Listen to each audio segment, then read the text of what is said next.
Hello friends, Shikha Garg education videos में आप सबका स्वागत है। आज मैं आपके लिए लेकर आई हूँ सफला एकादशी व्रत की कथा। पौष मास में कृष्ण पक्ष की एकादशी को सफला एकादशी कहते हैं।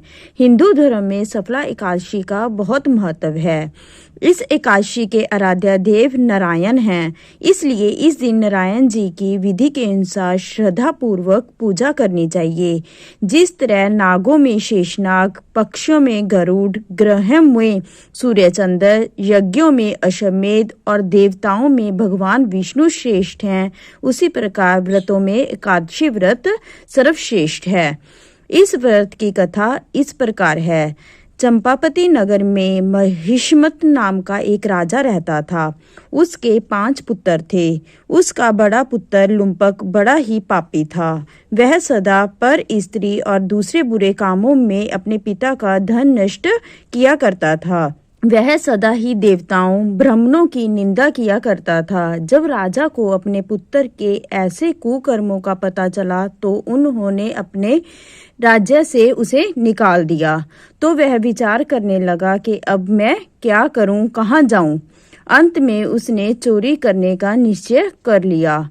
दिन में वह वन में रहता और रात को अपने पिता की नगरी में चोरी किया करता था तथा प्रजा को तंग करना और उन्हें मारने का कुकर्म भी किया करता था। कुछ समय पश्चात सारी नगरी भयभीत हो गई। वह वन में रहकर पशु पक्षियों को मारकर खाने लगा। राजे की प्रजा और कर्मचारी उसे पकड़ लेते थे, परंतु राजा के भय के कारण उसे फिर छोड़ देते थे। वन में एक अति प्राचीन पीपल का पेड़ था। लोग उस पेड़ की भगवान के समान पूजा किया करते थे। उसी वृक्ष के नीचे वह महापापी लुम्पक रहा करता था। इस वन को लोग देवताओं का खेलने का स्थान मानते थे। कुछ समय पश्चात पौष मास कृष्ण पक्ष की 10वीं तिथि के दिन वह लुम्पक वस्त्रहीन होने के कारण ठंड के चलते सारी रात सो नहीं सका। उसके हाथ पैर अकड़ गए। सूर्य उदय होते होते वह बेहोश हो गया। दूसरे दिन एकादशी को दोपहर के समय सूर्य की गर्मी पाकर उसकी बेहोशी दूर हुई। फिर गिरता पड़ता वह भोजन की तलाश में निकल पड़ा। उसमें अब पशुओं को मारने की समर्था भी नहीं थी। अतः पेड़ों के नीचे गिरे हुए फल उठाकर वापस उसी पीपल के पेड़ के नीचे आ गया। उस समय सूर्य अस्त हो चुका था। वृक्ष के नीचे फल रखकर कहने लगा कि हे भगवान, आपको यह फल अर्पण है, आप यह फल खा लीजिए। उस रात्रि को दुख के कारण उसे नींद भी नहीं आई। उसके इस उपवास और जागरण के कारण भगवान अति प्रसन्न हो गए। उसके सारे पाप नष्ट हो गए।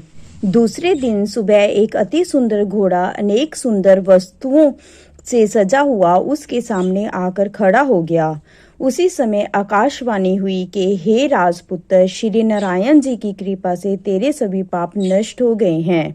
अब तू अपने पिता के पास जाकर राज्य प्राप्त कर। जय आकाशवाणी सुनकर वह अति प्रसन्न हो गया और भगवान आपकी जय हो कहकर अपने पिता के पास चला गया। उसके पिता ने खुशी खुशी समस्त राज्य का भार उसे सौंप दिया और खुद वन में चले गए। अब लुम्पक अच्छी तरह राज्य करने लगा। वह भगवान नारायण का परम भक्त बन गया। वृद्ध होने पर वह भी अपने पुत्र को राज्य का भार सौंपकर वन में तपस्या करने के लिए चला गया और अपने अंत समय में वह वैकुंठ को प्राप्त हुआ। इस प्रकार जो भी मनुष्य इस सफला एकादशी का व्रत करता है उसे अंत में मुक्ति प्राप्त हो जाती है।